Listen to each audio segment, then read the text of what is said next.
Fatos e versões. O que vai impactar na sua vida agora no Café com Política. No Café com Política de hoje, nós vamos começar a discutir pra valer a sucessão presidencial de 2022. E vamos conversar com o pré-candidato à presidência da República pelo Partido Novo, Fernando Dávila. Dávila, bom dia, bem-vindo ao Café com Política, a Rádio Super, é prazer falar contigo. Bom dia, Rodrigo, bom dia, Adriana, bom dia aos ouvintes da Rádio Super, é um prazer estar aqui com vocês. Bom dia. Ô Dávila, para começar o nosso bate-papo, o senhor esteve aqui em Belo Horizonte no fim da última semana e se reuniu com integrantes do Partido Novo aqui em Minas, participou de agendas políticas já no papel de pré-candidato à presidência da República. Como é que foram esses encontros e qual o papel, qual o peso tem Minas, sendo o estado hoje governado por um representante do Partido Novo, que é Romeu Zema? Olha, primeiro, o encontro sempre é algo que me dá muita alegria, ver como faz a diferença os mandatários do Partido Novo. Tive com o deputado Guilherme da Cunha, tive com a vereadora Fernanda, tive com o vereador Braulio, tive com a deputada Laura, e é incrível como esses deputados e esses vereadores fazem a diferença, focam nas coisas sérias, estão preocupados em melhorar a vida do cidadão, não tem medo de comprar briga em questões que podem até ser impopulares, mas que são vitais para Minas Gerais. Então isso renova a minha esperança de que o Novo está conseguindo mesmo mudar a política, valorizar a política, honrar a política com seus mandatos. Então é sempre muito gratificante encontrar não só os mandatários, mas a militância do Novo, sempre muito empenhada em defender valores e princípios na política. Estive também com o governador Zema, que é sempre uma aula de como é possível fazer medidas importantes, enfrentar resistência e ao mesmo tempo conseguir a aprovação do povo mineiro. Mostra que é possível sim fazer a boa política. Então isso me deixa sempre muito animado na campanha presidencial. E Minas terá um papel fundamental em duas frentes. Primeiro, é o segundo maior colégio eleitoral e nós temos o governador Zema disputando a reeleição. E segundo, Minas também vai ajudar o Partido Novo a eleger a bancada federal. E nós esperamos que essa bancada federal cresça na próxima eleição para poder continuar fazendo a diferença em Brasília, como é o caso dos nossos 8 deputados hoje em Brasília, que têm a capacidade de votar as matérias importantes para o país, como foi a questão da reforma da Previdência, como foi o novo marco do saneamento, e têm coragem para votar absurdos contra o país e contra a população, como é a questão do PEC dos precatórios. Dávila, é a segunda vez, né, com a candidatura do senhor, é a segunda vez que o Partido Novo participa de uma eleição presidencial. Na eleição passada, em 2018, o partido ficou com 2,5% dos votos, foi representado por João Amoedo, o ex-presidente, né, do Partido Novo. Como que o Partido Novo está articulando para essa campanha, presidencial de 2022? A expectativa de que o desempenho seja melhor, de que forma que isso será possível, de que forma se consolidar de fato como uma terceira via diante de tantos outros candidatos? Olha, Adriana, primeiro eu digo que como candidato da terceira via, a melhor coisa que você pode ter é o desconhecimento, meu alto grau de desconhecimento do meu nome, porque desconhecimento tem que trabalhar para o seu nome ficar conhecido. Mas é muito pior você entrar como candidato da terceira via com altos índices de rejeição. Aí a luta é muito mais difícil. Portanto, a batalha por se tornar conhecido é o nosso principal objetivo nesse primeiro momento. E nós vamos criar agora um movimento grande chamado Brasil em Movimento, que vai chamar BEM, para conectar com as pessoas, para ouvir o brasileiro. A nova política exige que nós possamos ouvir as pessoas e não só chegar num lugar como o político geralmente faz, falando. Então essa história de ouvir as pessoas, reconectar com as pessoas, entender seus medos, anseios, valores, vai ser fundamental, não só para tornar o meu nome conhecido, mas para reconectar a política com as pessoas. As pessoas hoje estão descrentes da política, as pessoas hoje estão desiludidas com as políticas e com razão, porque esse populismo de direita e esquerda só trouxe frustração para as pessoas. A economia está estagnada há 10 anos, o desemprego é recorde, mais de 15 milhões de brasileiros estão desempregados e mais de 20 milhões de brasileiros voltaram à miséria. Ou seja, não à toa que as pessoas estão desiludidas com a política. Ficaram mais pobres, caiu a renda, desempregados e agora ainda a inflação voltando no seu nível mais alto nos últimos 20 anos. Então não é por outra razão que as pessoas estão desiludidas. Por isso, esse movimento para conversar com as pessoas, reconectar com as pessoas. Muito como o próprio governador Zema fez na sua campanha. A gente está conversando com o Felipe Dávila, que é pré-candidato do Novo à presidência da República, no Café com Política, e hoje já começando a discutir efetivamente as questões que envolvem a disputa presidencial de 2022. O senhor falou agora há pouco que o populismo de direita e de esquerda só trouxe frustração para as pessoas. O Partido Novo tem posturas que são consideradas muito radicais, muito ortodoxas, pelo menos nas campanhas das quais participou até aqui. E eu pergunto, Dávila, em relação a essa questão, o seguinte: nós tivemos em 2018 o governador Romeu Zema sendo eleito aqui em Minas Gerais com um discurso antipolítica. E o próprio governador, até em algumas entrevistas que já nos concedeu aqui, diz que ao chegar ao governo já entendeu que a coisa na prática é um pouco diferente e que é preciso às vezes ser um pouco mais pragmático. As pessoas que estão no entorno do governador já dizem pra gente que essa campanha de 2022 vai ser um pouco mais pés no chão, um pouco mais pragmática diante até da experiência que o Partido Novo adquiriu no comando aqui do Estado. Isso vale para a campanha presidencial também? Um Partido Novo um pouco mais pés no chão e entendendo que a política talvez ela não se mude da noite para o dia, como em alguns momentos o próprio partido propôs nas campanhas anteriores das quais participou? Sim, Rodrigo, você está coberto de razão. O partido amadureceu.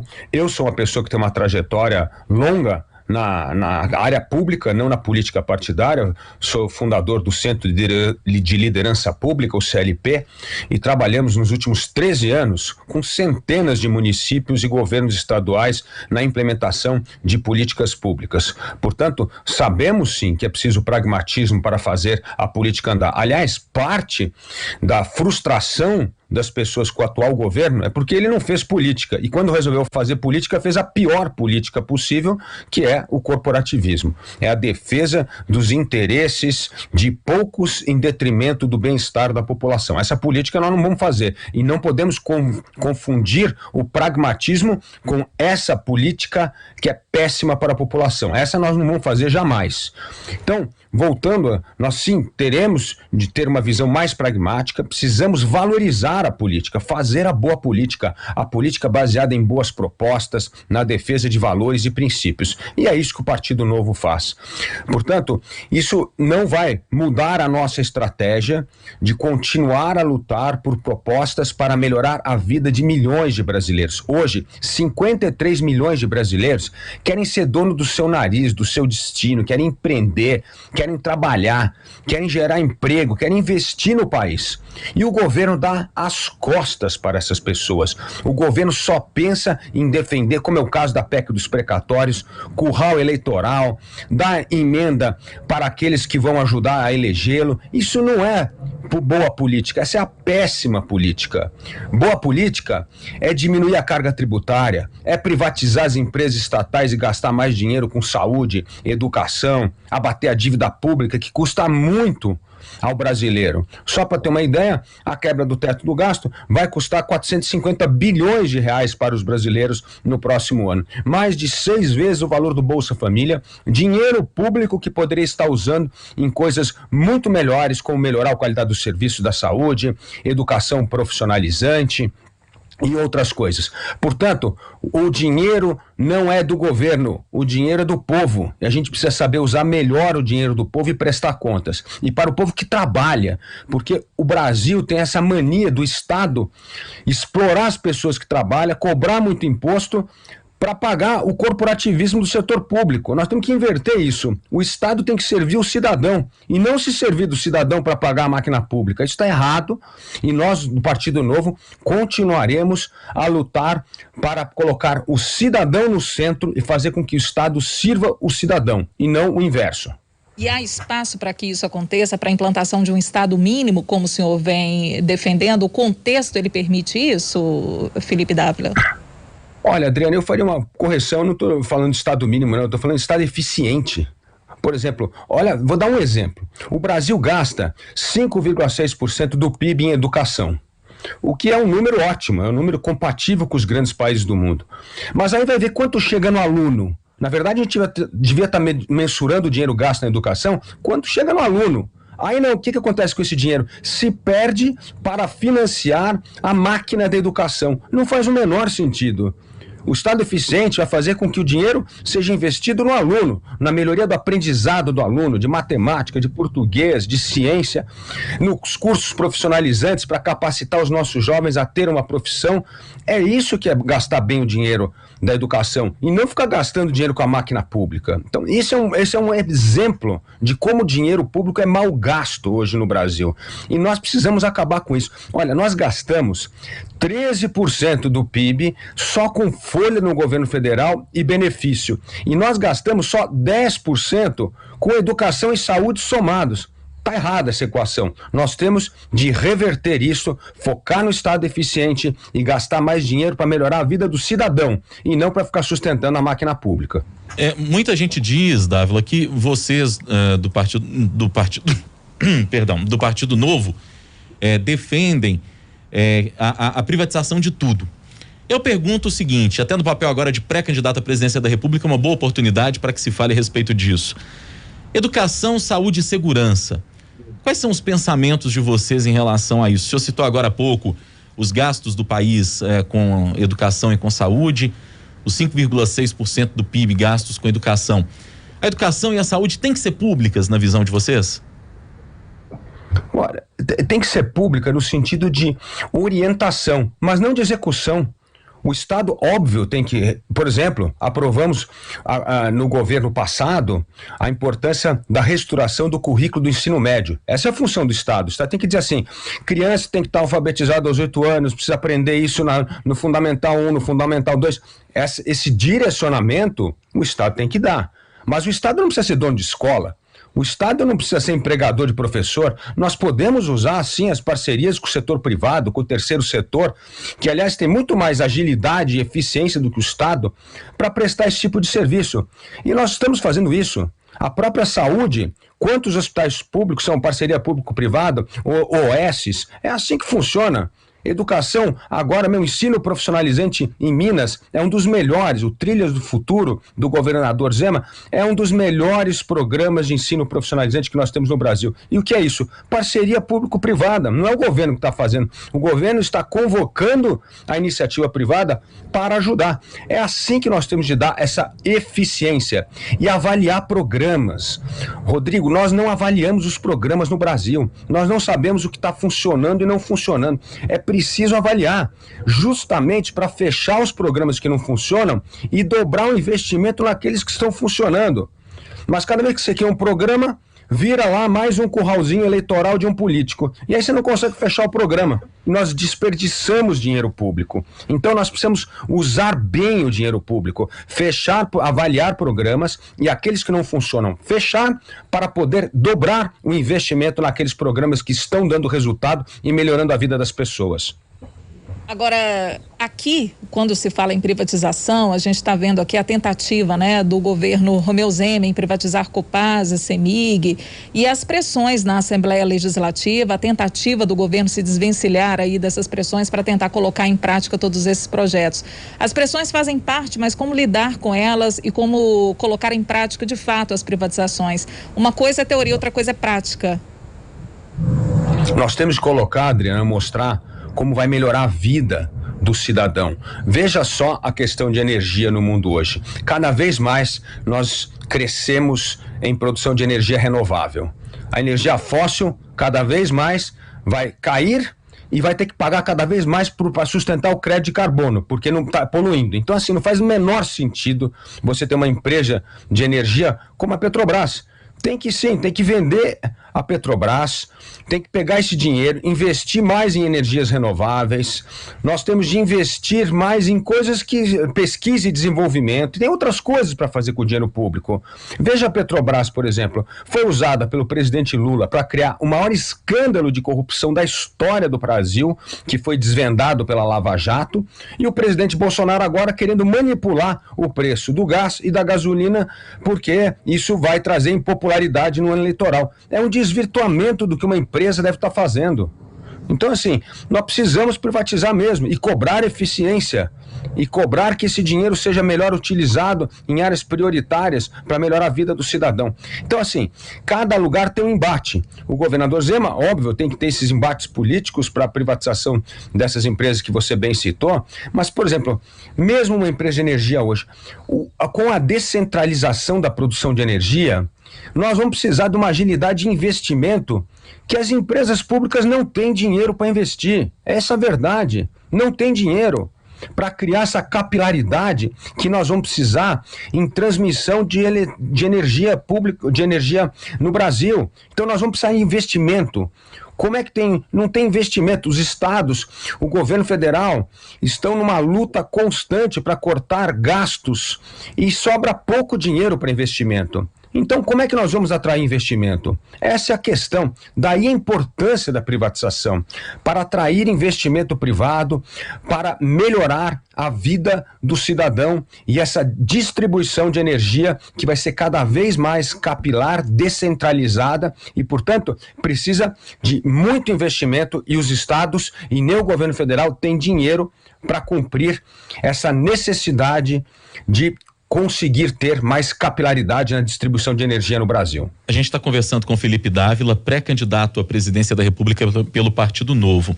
Ô Dávila, como equilibrar essa maior participação da iniciativa privada que vocês defendem com o interesse popular? Como garantir que as pessoas sejam atendidas adequadamente? Vou citar um exemplo que muito se discute aqui em Minas quando, como a Adriana citou agora há pouco, se fala da privatização da Copasa, que é a nossa companhia de água. Nós sabemos que há alguns grotões do estado, e Minas é um estado muito, mas muito diverso mesmo, o senhor deve saber.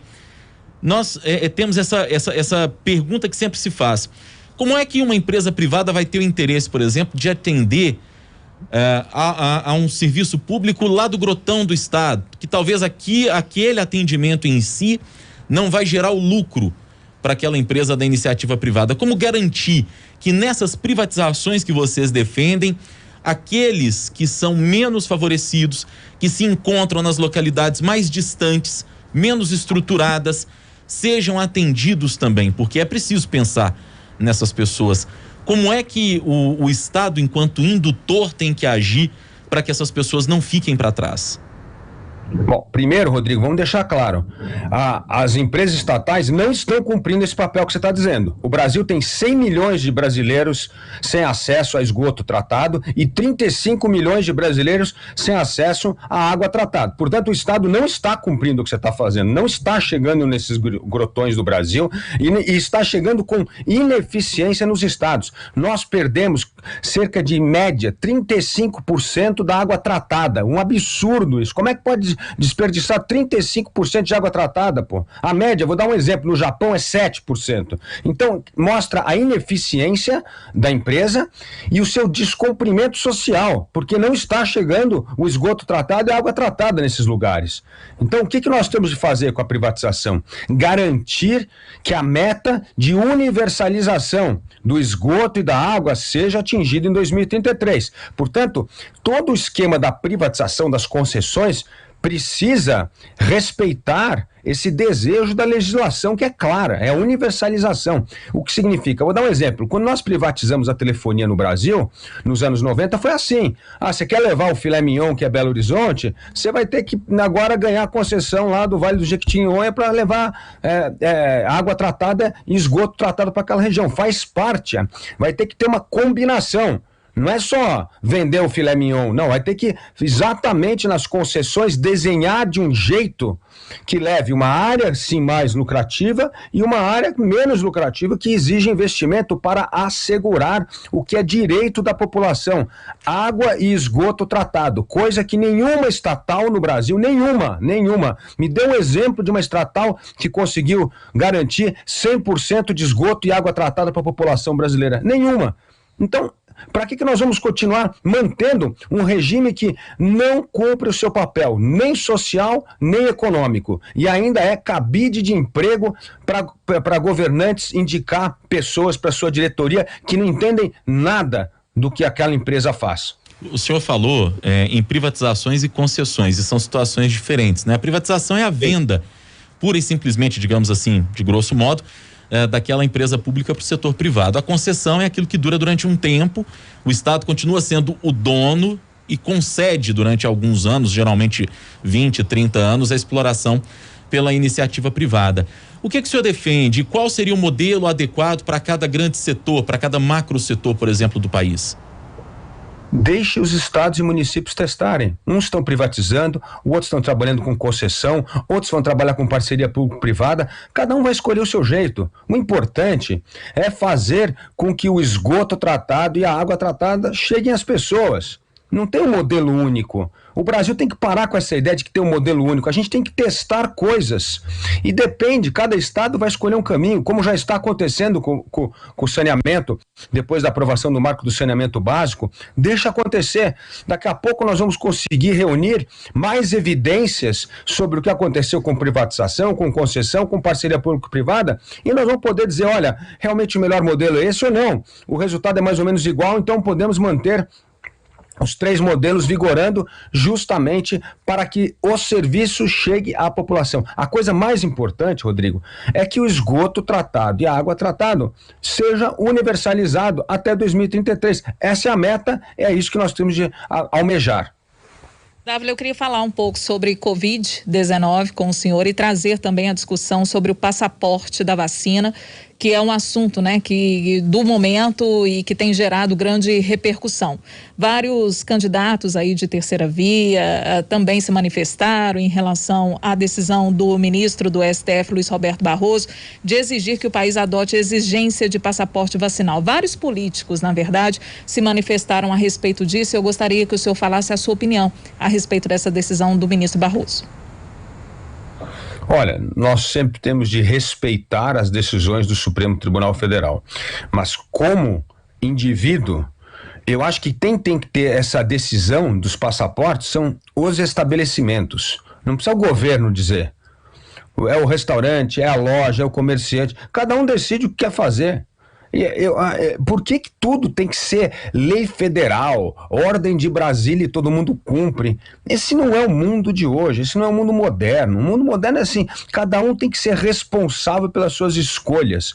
E eu acho que a história do passaporte deveria ser uma escolha de cada estabelecimento e não uma legislação nacional impondo uma coisa que não vai acontecer, a gente sabe disso. Como é que nós vamos pegar lá a população no interior do Piauí, do Pará? Não, entendeu? Então, eu acho ruim isso. Nós precisamos ter cidadania com responsabilidade, a responsabilidade das escolhas. E para mim, essa escolha do passaporte deve ser dos estabelecimentos. Como é que a gente vai contar com esse bom senso das pessoas num país em que ainda, infelizmente, a gente que insiste em não se vacinar, em não se imunizar, num país em que as pessoas ainda duvidam que esse vírus tem o poder que ele realmente tem? Olha, Rodrigo, primeira coisa que eu acho que isso é uma minoria, e é uma minoria bolsonarista que não acredita na ciência e na vacina. A maioria da população acredita. O Brasil já tem um índice gigantesco de vacinação. O brasileiro sempre valorizou vacinas. E agora, eu estive recentemente no Rio de Janeiro, que a prefeitura do Rio de Janeiro disse que não precisava mais usar máscara na rua. Pois vai à rua no Rio de Janeiro para você ver, tá todo mundo de máscara. Então o governo pode falar uma coisa, as pessoas sabem o que é melhor para elas. E elas estão usando máscara, apesar de o governo municipal dizer que não precisa usar máscara. Então, assim, nós temos de acreditar que o cidadão é sim responsável, ele sabe fazer suas escolhas. E essa minoria barulhenta que não acredita na vacina, não pode dizer que isso é a maioria dos brasileiros. Pelo contrário, a maioria dos brasileiros quer sim ser vacinada. Enquanto o governo fazia campanha contra a vacina, as pessoas estavam procurando, fazendo fila nos postos de saúde para tomar vacina, porque sabem sim que corriam risco de vida. Então, assim, eu acredito muito no indivíduo, no cidadão. Eu acredito que o cidadão é um sujeito responsável, adulto, e não pode ser tratado como criança mimada pelo governo. Isso está errado. Carnaval tem espaço para pensar nisso por agora? De novo, eu acho uma total irresponsabilidade. Mas por que o governo diz? Que é o cidadão. Fala assim, ó, você vai para um lugar que tem aglomeração nesse momento para pegar a Covid, no momento que tem uma nova cepa? Tem uma coisa assim, por que tem que ter um decreto proibindo? Não, tem que ter uma coisa assim, o estabelecimento não vai fazer carnaval, porque é irresponsável. E o cidadão também tem que entender que não tem que ir a carnaval, não tem que ir a lugar de aglomeração, porque ele não só tem chance de contrair o vírus, a nova cepa da Covid, mas de passar para os seus familiares. É uma irresponsabilidade. Agora, se tem gente irresponsável, não é a lei que vai resolver isso, é porque as pessoas irresponsáveis vão continuar sendo irresponsáveis com lei ou sem lei. A gente falou um pouquinho, Dávila, agora há pouco, sobre a questão da terceira via e dessa disputa de se encontrar uma alternativa, né, que a terceira via hoje tenta entre o atual presidente Bolsonaro e o ex-presidente Lula. E nós vimos nos últimos dias, nas últimas semanas, alguma aproximação do Partido Novo com o Podemos do ex-ministro e ex-juiz Sérgio Moro. Inclusive parece que vocês encontraram num restaurante agora há pouco tempo, vi pelas redes sociais. Aqui, conversando com algumas pessoas do Partido Novo, não só aqui de Minas, mas algumas pessoas também, até de outros estados a quem a gente teve acesso, há quem admita a possibilidade do Partido Novo abrir mão, eventualmente, de uma cabeça de chapa para poder compor com o ex-ministro Sérgio Moro. Eu pergunto, isso está no horizonte do senhor? O senhor admite a possibilidade de, em algum momento, abrir mão em nome de uma composição maior? Mais do que isso, até que ponto o senhor manteria a sua candidatura à presidência da República, mesmo talvez com um clamor que exista de que o Novo precisa se aliar a alguém?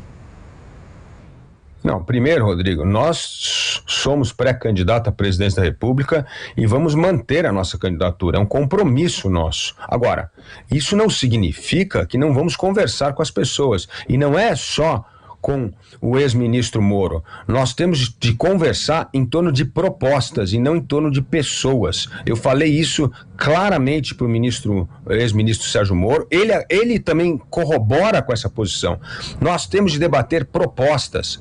O Brasil tem que parar de acreditar em pessoas. Essa história de salvador da pátria deu ao Brasil mais desemprego, mais miséria, perda de investimento e alta inflação. É bom acreditar em pessoa? Não é bom. Nós precisamos acreditar em proposta. Qual é o plano? Qual é o plano para a economia? Qual é o plano para o meio ambiente? Qual é o plano da política social? Então, é em cima de propostas que nós vamos entender onde convergimos e onde divergimos. E precisamos acertar esse roteiro, porque é esse roteiro de propostas que pode abrir, sim, espaço para negociações futuras, mas não é negociação de eleição, é negociação para garantir a governabilidade do Brasil. O Brasil está no pior momento da sua história. Nós temos a mais grave crise política, econômica e social no Brasil, fruto do populismo de esquerda e de direita. E todos nós da terceira via somos pessoas responsáveis que querem trabalhar para tirar o Brasil dessa situação lamentável de miséria, baixo crescimento e alto desemprego. E aí nós temos que conversar, mas tem que conversar em cima de proposta, não é em cima de pessoas. Não é em cima da minha pessoa, do Moro ou de quem é que seja. É em cima das propostas. Nós vamos privatizar ou não vamos privatizar? Nós vamos abrir economia ou não vamos abrir economia? Nós vamos diminuir os impostos ou não vamos diminuir o imposto? É isso que as pessoas querem saber. Como é que nós vamos dar segurança para o investidor voltar a acreditar no Brasil, começar a investir para gerar renda e emprego para a população? Essa é a questão que toda a população quer saber dinheiro no bolso. Como é que volta a ter emprego e renda no Brasil? Se a gente não conseguir ter propostas para endereçar essas preocupações da população, não tem que ter aliança. Agora, se nos unirmos para resolver esses problemas prementes da população sem populismo, com juízo, eu estou disposto a conversar com qualquer um que queira tirar o Brasil dessa armadilha do populismo de direita e de esquerda. Hora do bate-pronto. No Café com Política. No Café com Política. Hora do bate-pronto.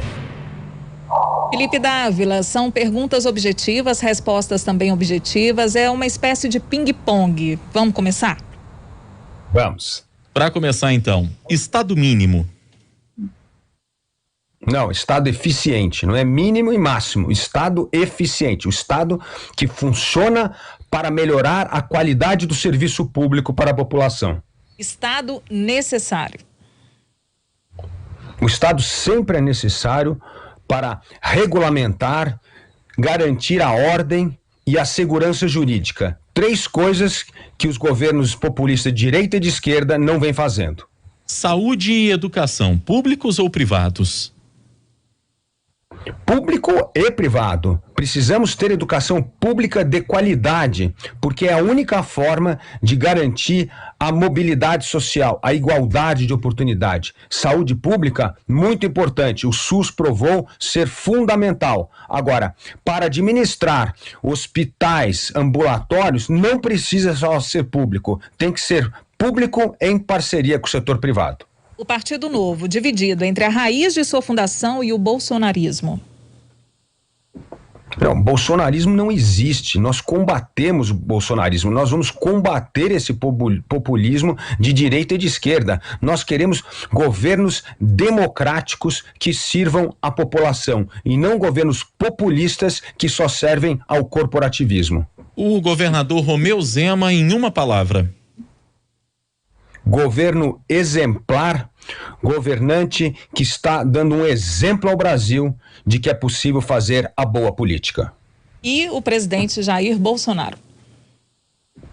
Um desastre total, um populista que traiu todas as suas promessas de abrir a economia, de gerar renda e emprego para as pessoas. Só piorou a vida do brasileiro nos últimos 3 anos. Felipe Dávila, pré-candidato do Partido Novo à presidência da República, foi nosso convidado de hoje aqui no Café com Política, a quem, além de agradecer, quero me desculpar, porque no começo da entrevista os chamamos aqui indevidamente de Fernando.